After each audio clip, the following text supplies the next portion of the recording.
बिस्मिल्लाहिर्रहमानिर्रहीम। अस्सलाम वालेकुम दोस्तों, मेरा नाम डॉक्टर इमाद है और आपकी खिदमत में हाजिर हुआ हूँ एक नए टॉपिक के साथ। कामयाब बकरी फार्मिंग के लिए ज़रूरी है कि आप बकरियों की ब्रीडिंग के ऊपर तवज्जो दें। ब्रीडिंग के ऊपर तवज्जो देने के लिए आप बकरियों की करवाएं फ्लशिंग। तो आज मैं इसी टॉपिक के ऊपर सारी बात करूँगा। आप वीडियो को आखिर तक देखें, आपका बहुत ज़्यादा फ़ायदा इसमें होगा। तो सबसे पहले हम बात करते हैं कि फ़्लशिंग क्या है।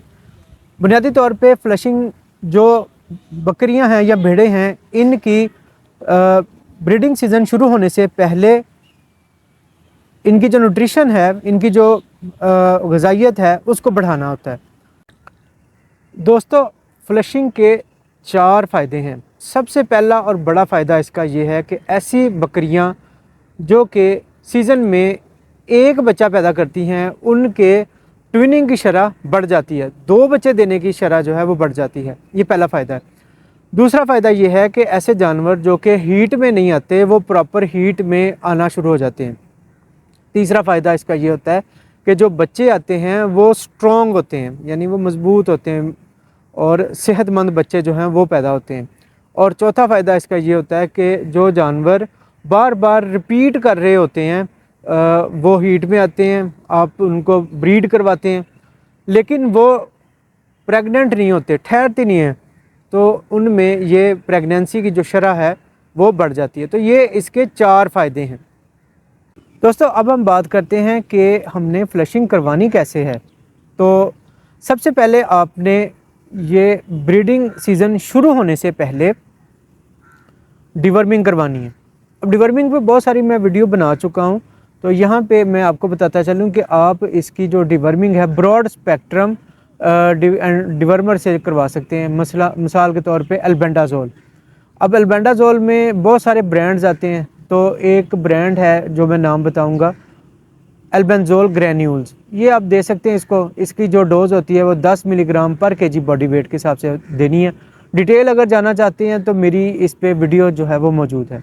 उसके बाद अब इसमें देना क्या है कि आपने इसमें हाई एनर्जी और हाई प्रोटीन जो है वो आपने देनी होती है।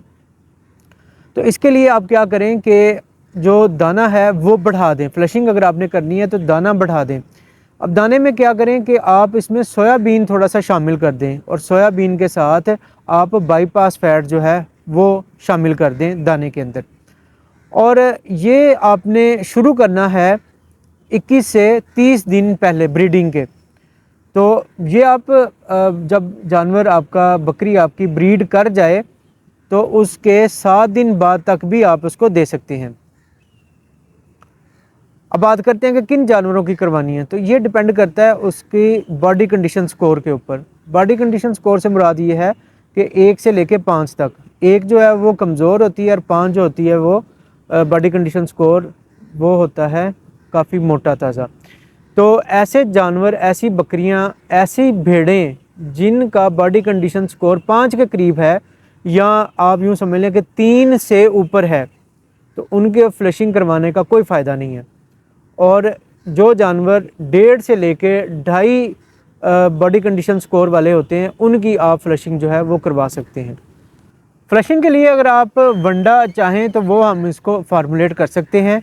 आपने जब ये शुरू करवाना है तो दोस्तों ये थोड़े से शुरू करवाना है और 7 दिन तक जो है वो आपने इसको आहिस्ता आहिस्ता बढ़ाते जाना है। देखें, ये प्रोटोकॉल होता है फीडिंग का कि बिल्कुल शुरू से ही आपने इसको दाना बहुत ज़्यादा नहीं डाल देना, थोड़े थोड़े से जो आपने इसको शुरू करवाना होता है। तो ऐसा जानवर जो कि ज़्यादा कमज़ोर हो उसको आपने 500 ग्राम तक जो है वो शामिल कर देना है, और ऐसा जानवर जिसका बॉडी कंडीशन स्कोर 2.5 के करीब हो उसको आपने 250 ग्राम तक रखें। अब मैंने आपको बता चुका कि हाई प्रोटीन, हाई एनर्जी जो है वो उसमें चाहिए होती है, प्लस इसमें जो मिनरल्स हैं उसकी ज़रूरत भी इसमें पड़ती है फ्लशिंग में। अमूमी तौर पे हम जो बकरियां रखते हैं उनमें मिनरल्स नहीं डालते। तो आपने फ्लशिंग जब करवानी है, फ्लशिंग जब आपने स्टार्ट करनी है, तो उसमें आपने मिनरल जो हैं वो उसमें शामिल कर देने हैं। साथ में आप इसको डीसीपी भी डालें। डीसीपी जो है वो आपने ज़्यादा नहीं डालना, क्योंकि डीसीपी जानवर, बकरियां जो हैं वो ज़्यादा नहीं शौक से खाती।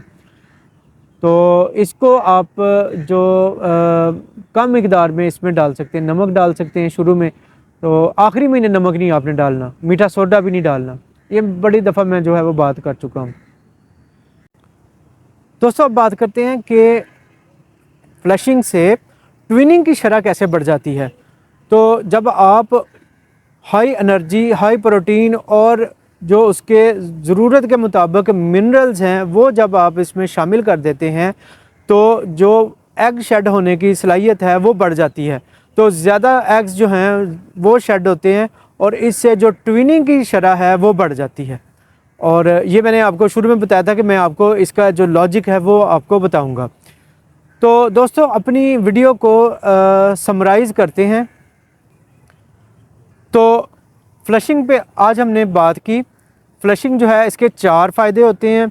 ये ब्रीडिंग सीज़न के 21 दिन से लेकर 30 दिन पहले जो है वो शुरू करवानी चाहिए और इसमें हाई एनर्जी और हाई प्रोटीन जो है वो देनी चाहिए। दोस्तों मुनाफा बख्श फार्मिंग के लिए अगर आप थोड़ा सा शुरू में ख़र्चा करें तो इसके आपको आगे चल के बहुत ज़्यादा जो है वो नताइज मिलते हैं और इसका आपको थोड़ी लागत से ज़्यादा फ़ायदा जो है वो होता है।